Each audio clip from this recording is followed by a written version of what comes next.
Ahora sí les invito a que vayamos al tema que es para el día de hoy y está en Mateo 19.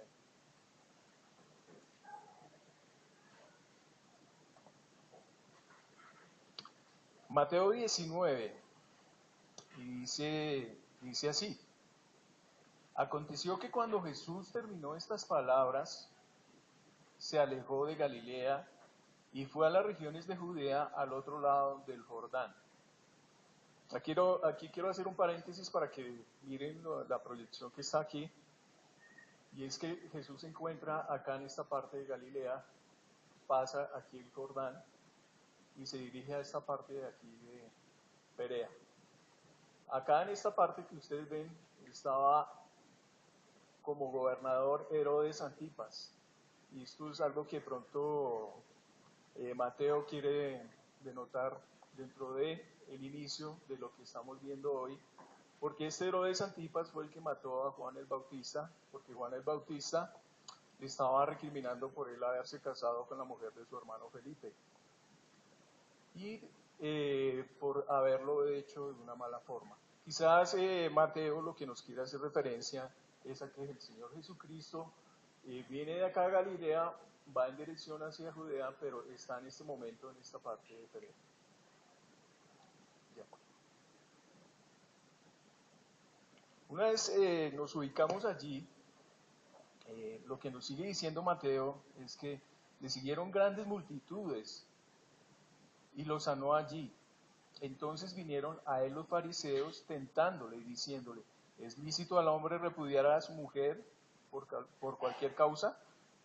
Él respondió y les dijo, ¿no habéis leído que el que los hizo al principio, varón y hembra los hizo? Y dijo, por esto el hombre dejará a padre y madre y se unirá a su mujer y los dos serán una sola carne. Así que ya no son ya más dos, sino una sola carne. Por tanto, lo que Dios juntó no lo separe el hombre. Le dijeron, ¿por qué pues mandó Moisés dar carta de divorcio y repudiarla? Él les dijo, por la dureza de vuestro corazón, Moisés os permitió repudiar a vuestras mujeres, mas al principio no fue así. Y yo os digo que cualquiera que repudia a su mujer, salvo por causa de fornicación, y se casa con otra, adultera. Y el que se casa con la repudiada, adultera.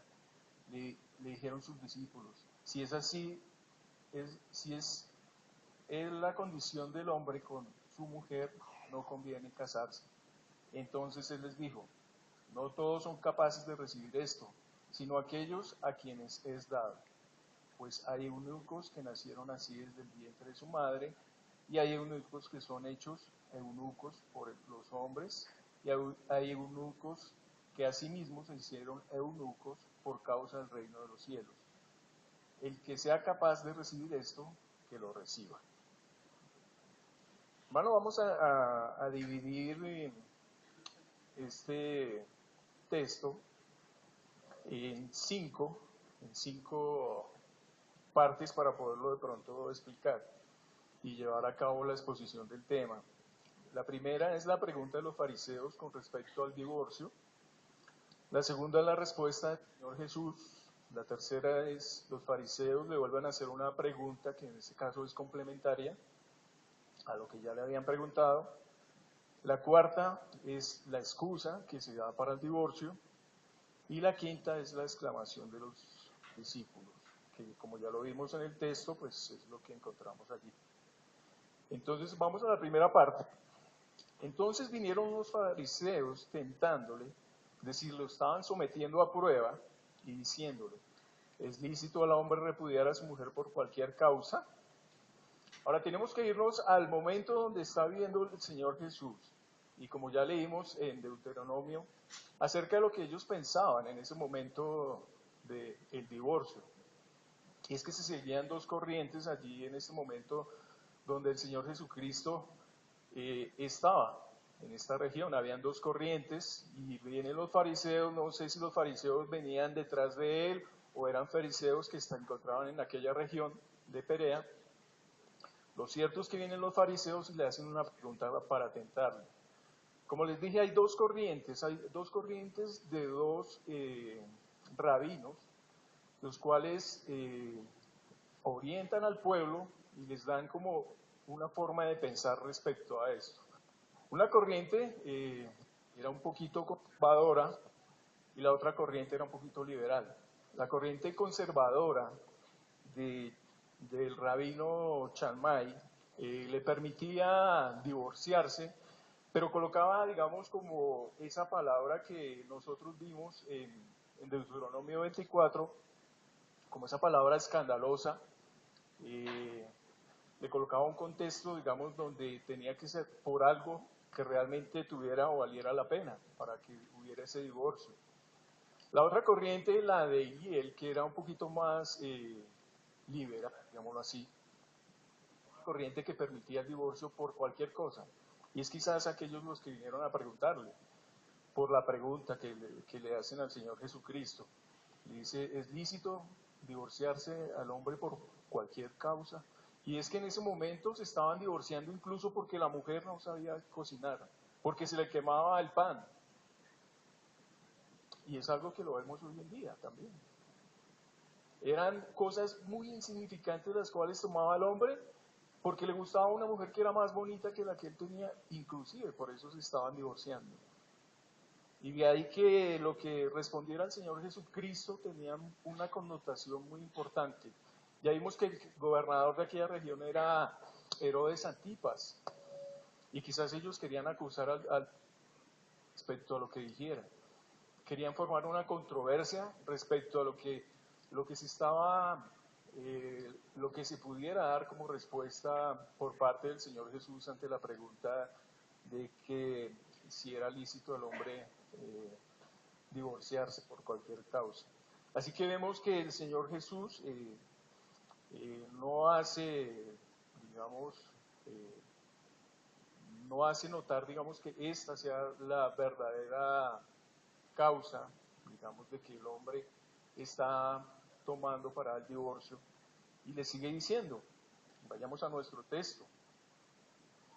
Entonces vinieron a él los fariseos tentándole y diciéndole, ¿es lícito al hombre repudiar a su mujer por cualquier causa?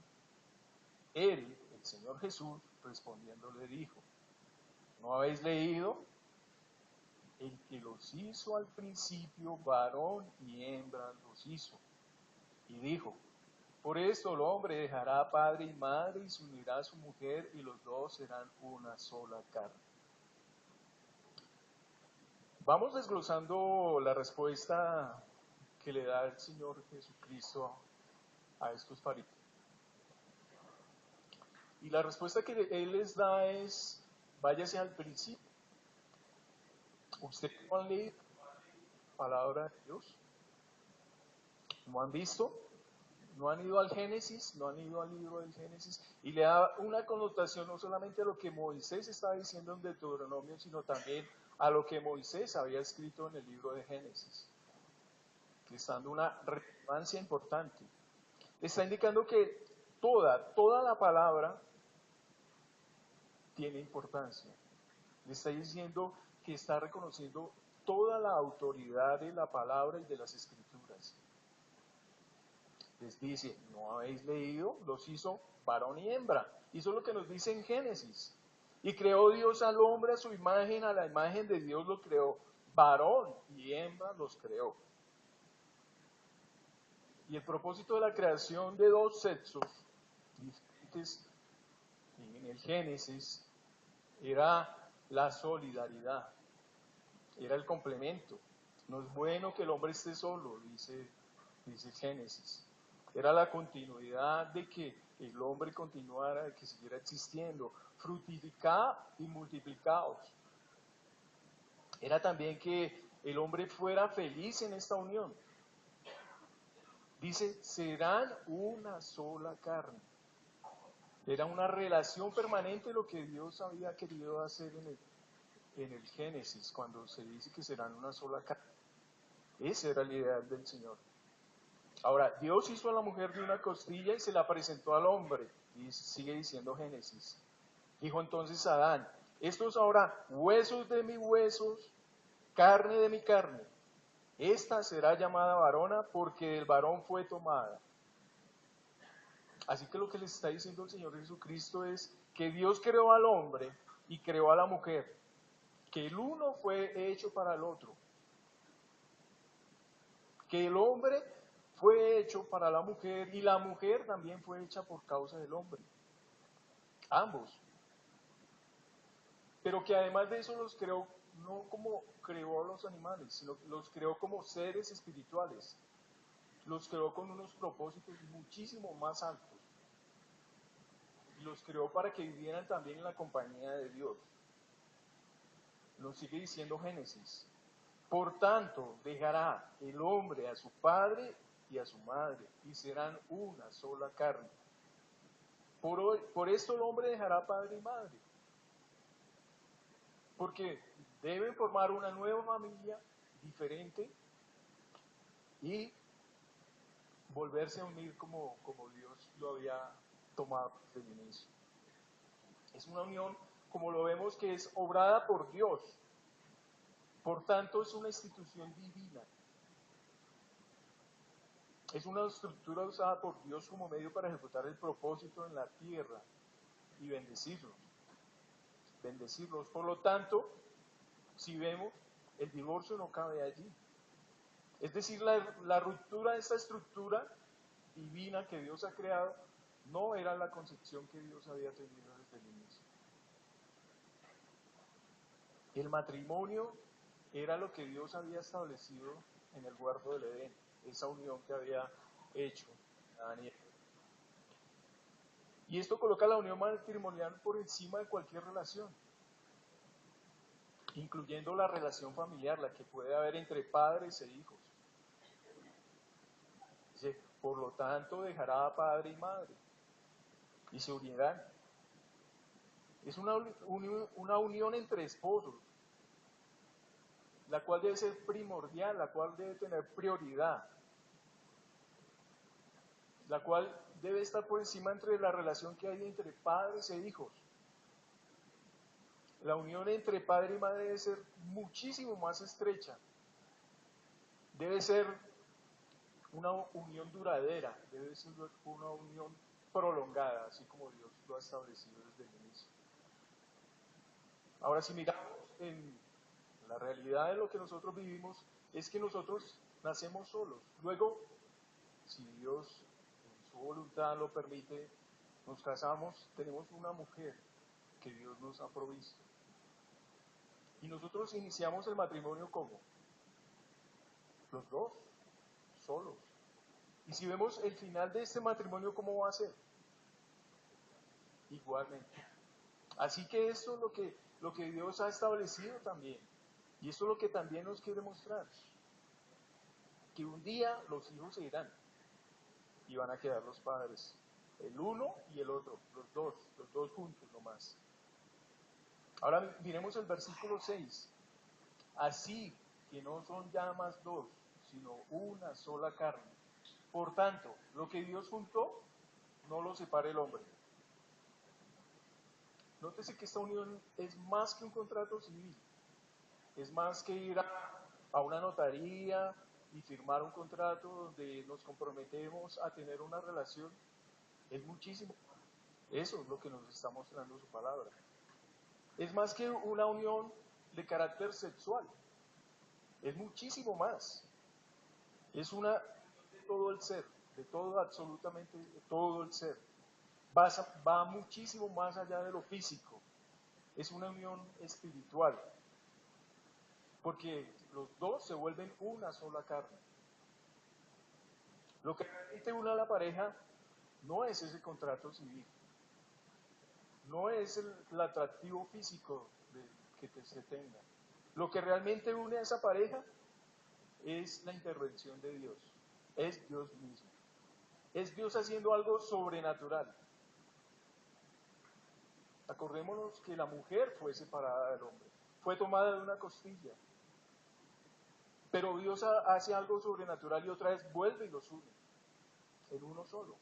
Y eso es lo que nos está diciendo. Se vuelven una sola carne. Esposo y esposa se vuelven una sola carne. Y esto es lo que Dios quiere. Y esa es la verdadera función del matrimonio. Y nótese que el Señor Jesucristo, la pregunta que le están haciendo ¿es lícito dejar a la mujer por cualquier causa, pasarle una carta de repudio, repudiarla. Y mire lo que nos está diciendo el Señor Jesucristo, su respuesta no era lo que ellos querían, no fue llevada al plano donde ellos querían debatirla. El Señor Jesucristo muestra cuál fue el principio de ese matrimonio, qué era lo que Dios quería con ese matrimonio. El Señor Jesucristo les está hablando en lugar de divorcio, les está hablando del matrimonio, de lo que Dios unió. Por lo tanto, nadie debe separar lo que Dios junta. Ni el esposo, ni la esposa, ni ninguna otra persona pueden separar lo que Dios ha unido. Porque es el poder de Dios el que funde en una unión estrecha. Son más que uno. Es una sola persona. No son ya más dos, sino una sola carne.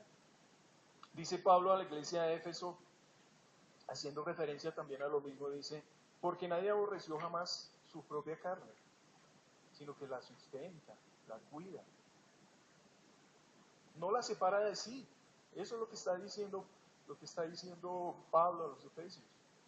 Es parte suya, es hueso, es la carne. Y usted no puede separar la carne. Usted no puede separar el hueso. Eso es algo que está unido. Es algo único. Es un milagro de Dios.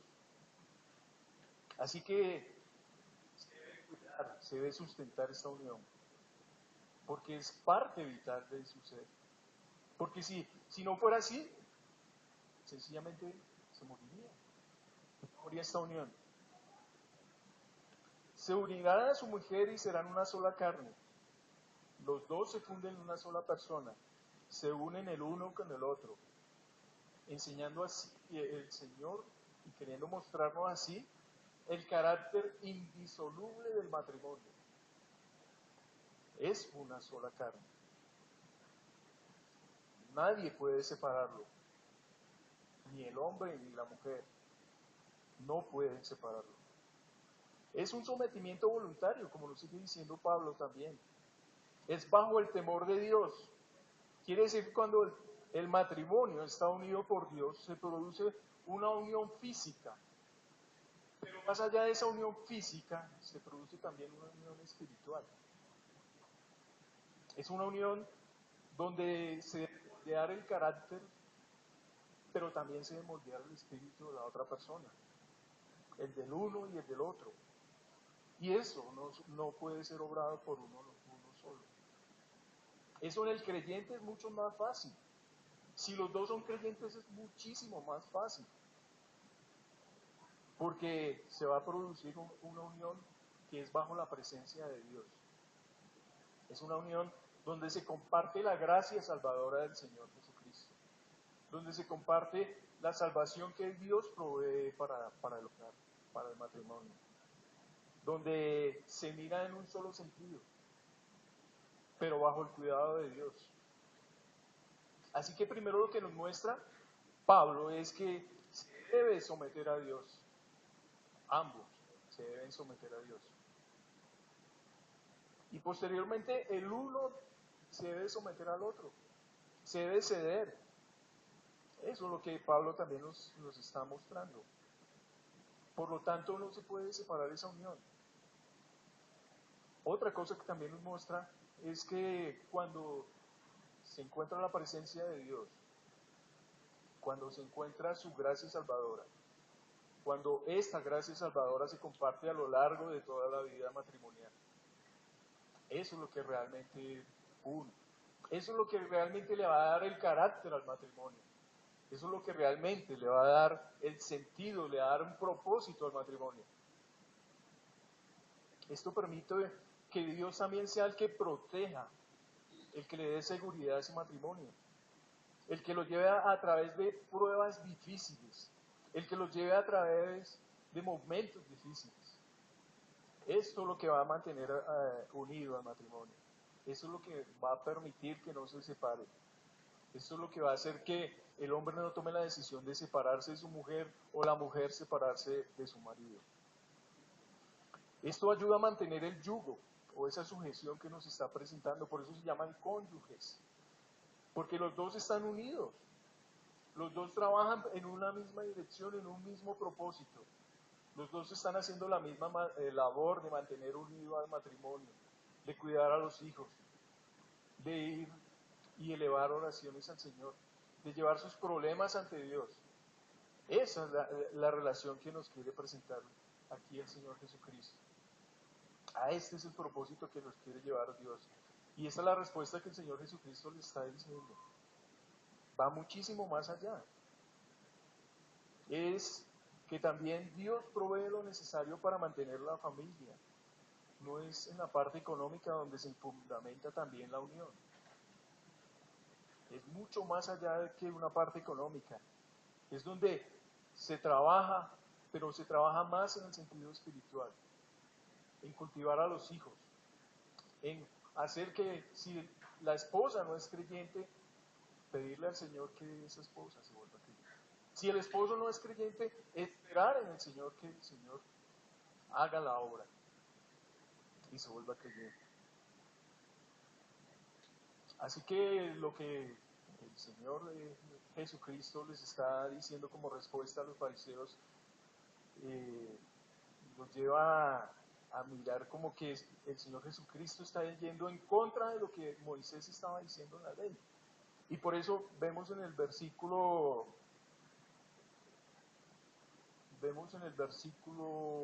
7, que otra vez le preguntan los fariseos, ¿por qué pues mandó Moisés la carta de divorcio y repudiarla? Ellos todavía no habían mirado la dureza de su corazón. Ellos todavía seguían inclinados hacia lo que Moisés, cuando miramos en el comienzo, había dicho, que se podía repudiar a la mujer por algún motivo escandaloso. Y el Señor Jesucristo le responde, dice, Jesús dice así de esta manera. Él les permitió repudiarla por la dureza de su corazón. Y lo vemos en el versículo 8. Por la dureza de vuestro corazón, Moisés os permitió repudiar a vuestras mujeres. Mas en el principio no fue así. Y veíamos en el principio, en el Génesis, veíamos que el motivo principal y el propósito de Dios no era que se separaran, era la unión.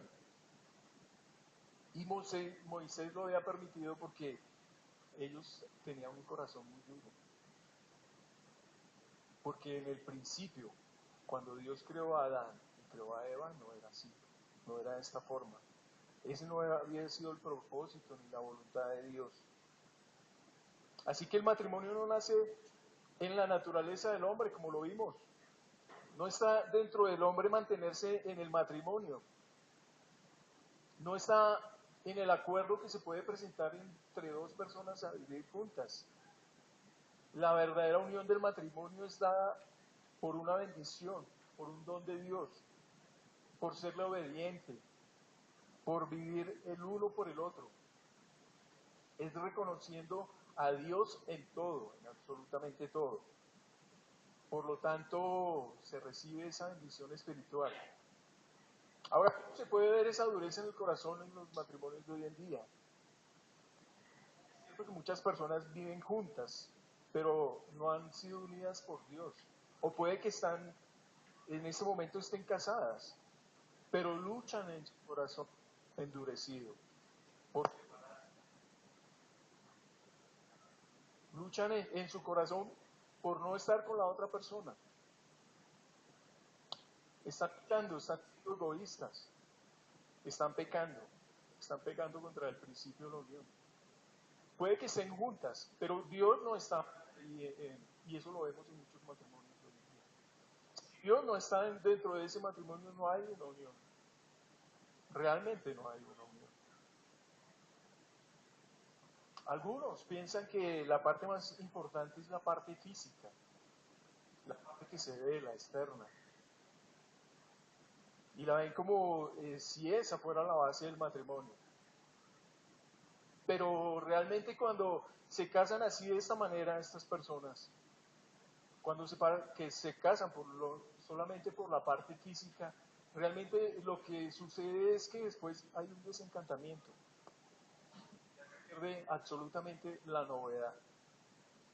Ya pasó el momento donde se perdió toda la novedad, donde ya viene la responsabilidad, donde vienen las cosas realmente que implican un matrimonio.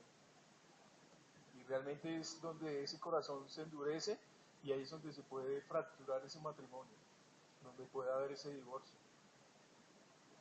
Ahora, otros en la dureza de su corazón lo ven es por la parte económica, esa unión del matrimonio, por la conveniencia social, por la preparación académica. Algunos incluso miran esto. Y eso lo que hace es que ni siquiera el uno se fije en el otro. Hay una unión, sí, pero es una unión de un contrato. No está Dios tampoco allí. Solo los une el orgullo, solo los une algo que les interesa a los dos. Solo los une la vanidad. Así que se ha generado es una unión de papel, una unión que en cualquier momento, bajo cualquier presión, sencillamente se deshace, se separa.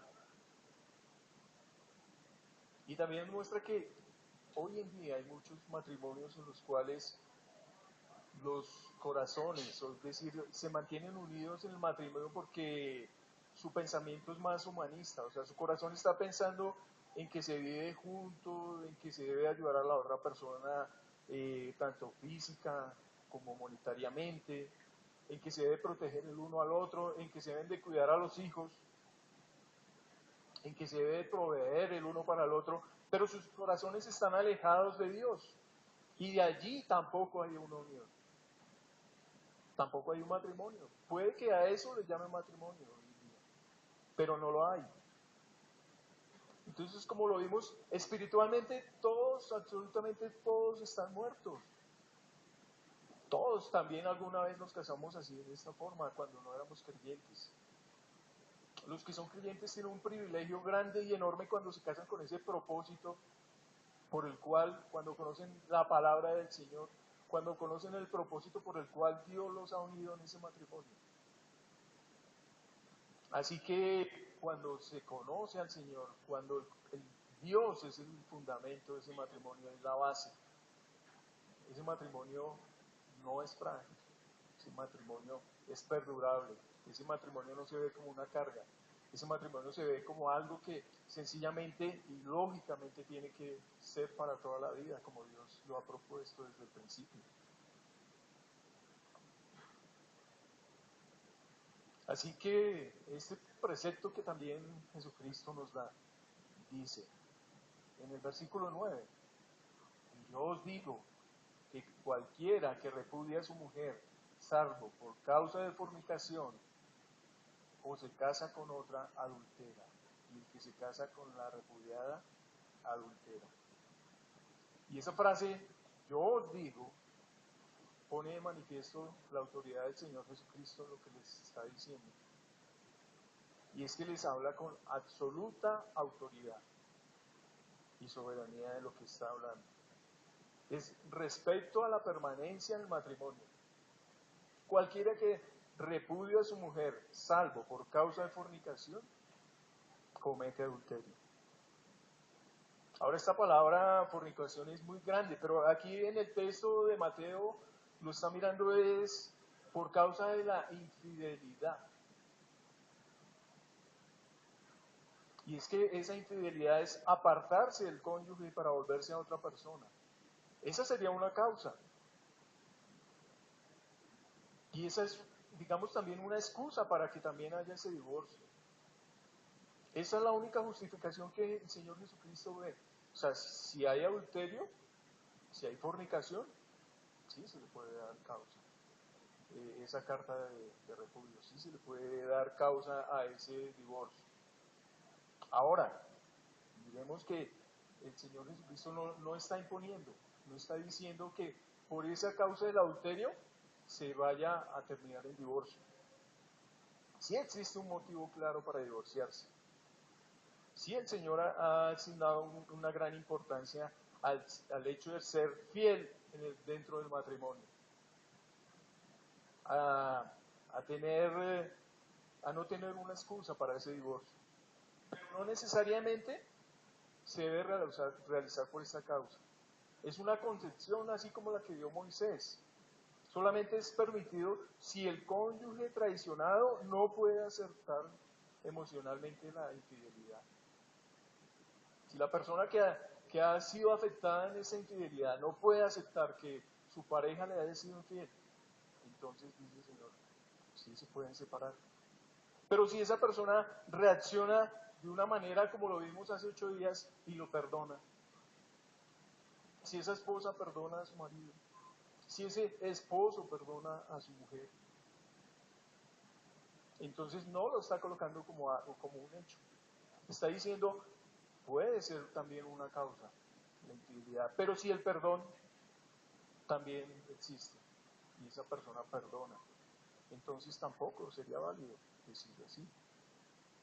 Ahora el Señor Jesucristo perdonó a una mujer adúltera también, y eso lo vemos ahí también que en Juan, que el Señor Jesucristo estaba, cuando llega una mujer es traída y la colocan en su presencia y le dicen que la han tomado en el acto del adulterio. Y el Señor Jesucristo, ¿qué hace? ¿La condena? La perdona. El Señor Jesucristo le traen a la mujer y están rodeados y todos van a coger piedras y la van a lapidar, la van a matar porque esa era la ley del Antiguo Testamento. Alguien adulteraba, tenía que ser muerto, tenía que ser lapidado, apedreado. Pero el Señor Jesucristo, ¿cuál fue la actitud? ¿Qué le dijo? No te condeno, vete, pero no peques más. ¿Cuál fue la actitud de los que iban con piedras a tomar? Su corazón les dijo, no, ustedes no están haciendo lo correcto. Entonces ellos sintieron que como pecadores no podían condenar también. Así que el apóstol Pablo también refiriéndose a los de Corinto, respecto a estos problemas matrimoniales también les hace referencia, pero no sobre la base de la infidelidad como lo vimos, sino que él permite el divorcio por causa de la fe. Pero ahí hace una connotación. Dice, no Dios, sino Pablo. Pablo es el que está diciendo que se puede dar ese divorcio. Ahora, el propósito de vivir con alguien inconverso es que esa persona se convierta al Señor. El propósito de perdonar a esa persona su infidelidad y todo es para unir ese matrimonio. Es que realmente se perdone ese de corazón, esa falta, y que se pueda tener ese matrimonio. Pablo también recomienda, pero a los que están unidos en matrimonio, mando, no yo, ahí sí no es Pablo, sino el Señor, que la mujer no se separe del marido. Y si se separa, quédese sin casar o reconcíliese con el marido. Y que el marido no abandone a su mujer. Eso está en Corintios. Ahora, no se está dejando la puerta abierta para que el pecado del adulterio entre. No se está diciendo como el Señor Jesucristo perdonó a aquella adúltera y le dijo, no te condeno, no se está dejando una puerta abierta. En esa unión matrimonial se tiene que ver el perdón de este ofendido. Pero también se tiene que mirar que ese matrimonio ha sido unido por Dios. Y que también se tiene que tener en cuenta lo que el mismo apóstol Pablo dice, ¿no sabéis que los injustos no heredarán el reino de Dios? No erréis, o sea, no se equivoquen, ni los fornicarios, ni los idólatras, ni los adúlteros, y da una serie, nótese que ahí está diciéndose, ni los fornicarios, ni los adúlteros. Así que no se está dejando una puerta abierta tampoco para que entre el pecado. Sencillamente si se es cristiano, se debe tener es al interior del matrimonio la verdad del Señor. Al interior del matrimonio se debe tener es esa unión que fue dada por Dios. Ahora, tampoco podemos juzgar cómo son los matrimonios dentro. El único que conoce cada matrimonio es Dios. Así que no podemos juzgar a las demás personas por esto. Hay muchas personas que muestran una fachada, pero dentro de su matrimonio son diferentes. Son injustas, son negligentes, son descuidadas. Tratan a la mujer con insensatez. La tratan física y emocionalmente de una manera que no es la adecuada. Así que el único que conoce lo que está dentro de cada matrimonio es Dios. Pero lo que Dios nos recomienda a nosotros como cristianos es que vivamos rendidos a Dios. En nuestra vida matrimonial estemos unidos por Él. Que no nos apartemos de Él y nuestro matrimonio no va a naufragar. No se va a hundir. Así que también Pablo nos recomienda a nosotros como maridos. Dice, maridos, amad vuestras mujeres así como Cristo amó a la iglesia. Sacrificialmente.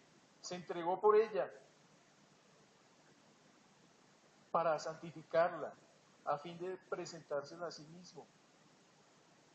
Nosotros debemos esmerarnos como maridos para trabajar en ese matrimonio, para luchar porque ese matrimonio se mantenga unido bajo los parámetros del Señor, bajo los parámetros de Dios. Él se entregó a sí mismo por ella. Deben amar a sus mujeres como a sus propios cuerpos, dice Pablo. El que ama a su mujer, a sí mismo se ama. La verdadera unión es posible en la medida que se permita que Dios consolide la unión.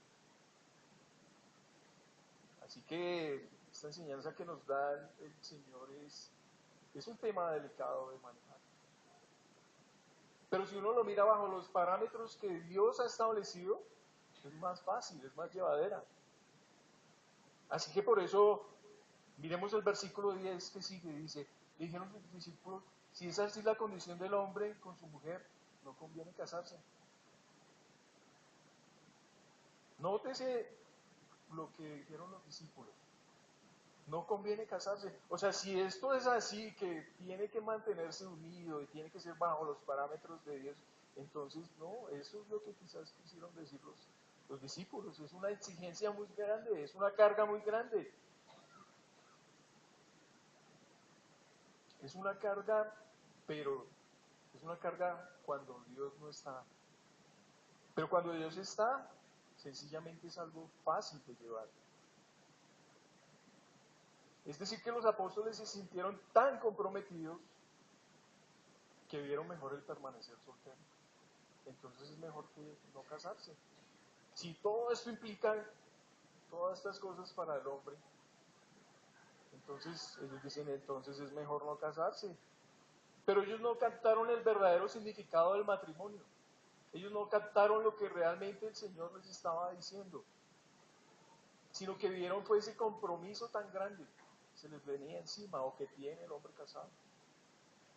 Entonces Jesús les dice, no todos son capaces de recibir esto,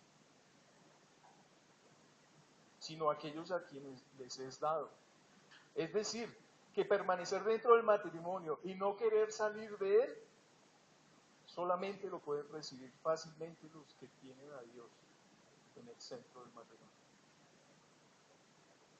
Solamente lo pueden recibir más fácil aquellas personas que conocen a Dios, conocen su propósito, conocen el verdadero significado de lo que es el matrimonio. Esos son los que pueden recibir eso. Dios es el que puede hacer que el matrimonio sea lo que debe ser. Una unión verdadera, cálida, de sostén, de significado, que tenga un sentido, que tenga respeto. Y ante todo que sea obrada por Dios. Ahora, Jesús espera que todos obedezcan su declaración, que el único o la única causa del divorcio sea por adulterio. Ahora, no sugiere que todos no se casen. Hay otras causas también por las que algunos no se casan. Y por eso le sigue diciendo. Entonces, dice versículo 11, No todos son capaces de recibir esto, sino aquellos a quienes es dado. Pues hay eunucos que nacieron así desde el vientre de su madre, y hay eunucos que fueron hechos eunucos por los hombres, y hay eunucos que asimismo se hicieron eunucos por causa del reino de los cielos. El que sea capaz de recibir esto, que lo reciba. Esa no es la única causa, les está diciendo ahí. Pues hay tres tipos de eunucos, está diciendo ahí. Hay unos que son castrados, hay unos que son impedidos desde el mismo vientre de la madre, hay unos que son impotentes desde el mismo vientre de la madre, les está diciendo. Hay unos que se quieren conservar solteros porque quieren servirle al Señor.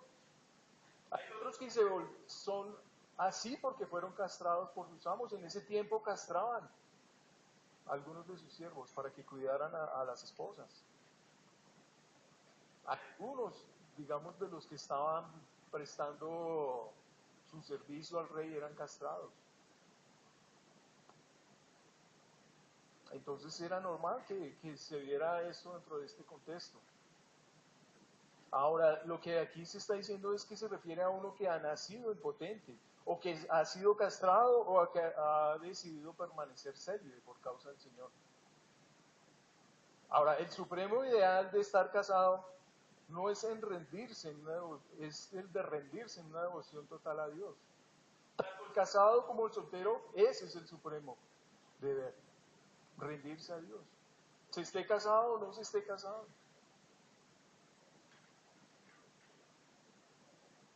El Señor destina el matrimonio para permanecer de ese matrimonio. Pero el permanecer soltero para servirle al Señor también es mirado con buenos ojos por el Señor. Pero eso tiene que nacerle, eso se tiene que dar ahí. Él está respondiéndole una pregunta que les están haciendo ya a nivel interno sus discípulos. Entonces es mejor no casarse. Está diciendo, pues si usted no puede permanecer dentro del matrimonio, es mejor que no se case. Pero si usted también tiene otras condiciones, usted ha nacido desde el vientre de su madre también y no se quiere casar, usted le quiere servir al Señor y no se quiere casar, usted tiene otras circunstancias, entonces no lo está condenando. Les está diciendo y les está respondiendo la pregunta en cuanto a permanecer solos. El Señor habla de tres eunucos. Primero, los que han nacido así. Segundo, los que son hechos eunucos por los hombres, como ciertos mayordomos o oficiales de las cortes. Y tercero, los que se hacen eunucos a sí mismos por servir decididamente al Señor. Esos son los tres tipos de eunucos. Ahora, Pablo también dice que el soltero tiene cuidado de las cosas del Señor. Nos sigue diciendo en Corintios. Cuando él es creyente en el Señor. Cuando quiere agradar al Señor. Algunos quieren ser solteros, pero por vivir una vida desordenada. Esa no es la justificación tampoco de vivir solteros. Algunos quieren permanecer solteros es por llevar una vida licenciosa. Pero aquí lo que está enseñando es que el permanecer soltero es para servirle a Dios, al Señor. Estoy diciendo en Corintios, bueno, le sería al hombre no tocar mujer. Pero otros coge llevar una vida desordenada, sin freno, entonces también le recomienda, pero a causa de las fornicaciones cada uno tenga su propia mujer y cada uno tenga su propio marido. No les está permitiendo una vida licenciosa tampoco. La mujer no tiene potestad sobre su propio cuerpo, sino el marido. Y tampoco tiene potestad sobre su propio cuerpo el hombre, sino la mujer. Ahora, si te casas, sigue diciendo Pablo también, no pecas. Si la mujer se casa, si la doncella se casa, tampoco peca. Sigue diciendo Pablo también, pero si no tiene don de continencia, cásense. Mejor es casarse que estarse quemando. Ahora, los sacerdotes en el Antiguo Testamento se casaban. Aarón fue casado, tuvo hijos. Pedro era casado, tenía su esposa. Así que no nos está enseñando que ese sea un mandamiento de que tienen que estar solteros para servirle al Señor. Es una connotación que se da allí, de diferentes formas de vivir en esa soltería. Pero como vemos también hay unas recomendaciones para vivir de acuerdo a los parámetros que Dios nos da. Así que hermanos, ese es un tema espinoso, es un tema que tiene mucho de qué hablar. Pero realmente lo que le queremos pedir al Señor es que nos guíe, que Él sea el que una, que Él sea el que verdaderamente forme esa sola carne, esa sola unión. Así que ya no sean dos, sino sea una sola carne, pero bajo el cuidado y protección de Dios, bajo para que esa unión sea duradera, real, verdadera, para que sea lograda verdaderamente, nos tenemos que someter a Dios, primeramente. Luego someternos el uno al otro como esposos, ceder, cambiar, ceder voluntariamente ante Dios, para no solamente juntarnos físicamente, sino espiritualmente, moralmente, unirnos realmente como Dios quiere que nos unamos, como una sola carne. Pero esa unión solamente se debe y se da solamente cuando Dios es realmente el que une a esa pareja. Cuando realmente es Dios el que une a esa pareja como un ser espiritual, como una unión espiritual. El Señor no permite el divorcio por cualquier causa, solamente bajo la base del adulterio. Pero tampoco podemos juzgar a aquellas personas que por determinadas circunstancias han tenido que separarse. Tampoco podemos juzgar a muchas personas que han tenido hijos que han tenido que vivir esa separación de los padres. No conocemos dentro de su matrimonio, no sabemos, no podemos juzgar. Pero el Señor sí nos recomienda a que cuando esté en nuestro alcance, cuando algo esté a nuestro alcance, podamos hacer todo por mantener esa unión. Si usted es capaz de perdonar una falta tan grave como el adulterio, permanezca en el matrimonio.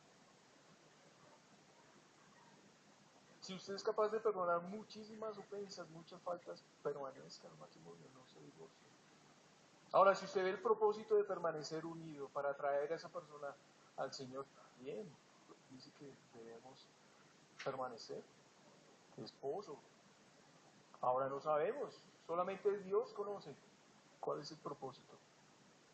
Pero a veces el propósito de mantenerse unidos es porque Dios tiene algo.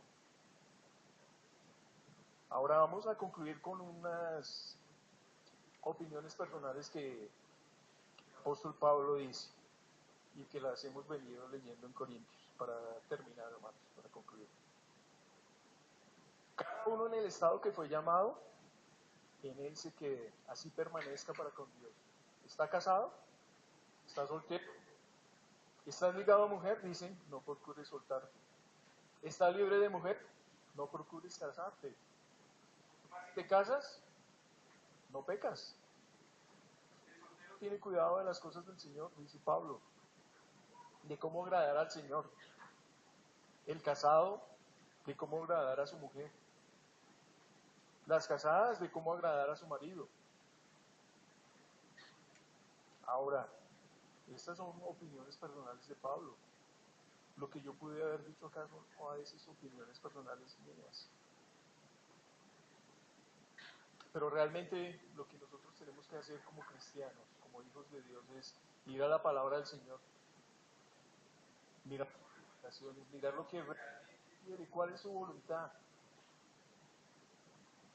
qué es lo que nos quiere enseñar a través de su palabra al Señor. Así que hermanos, los invito a que cerremos nuestros ojos y oremos.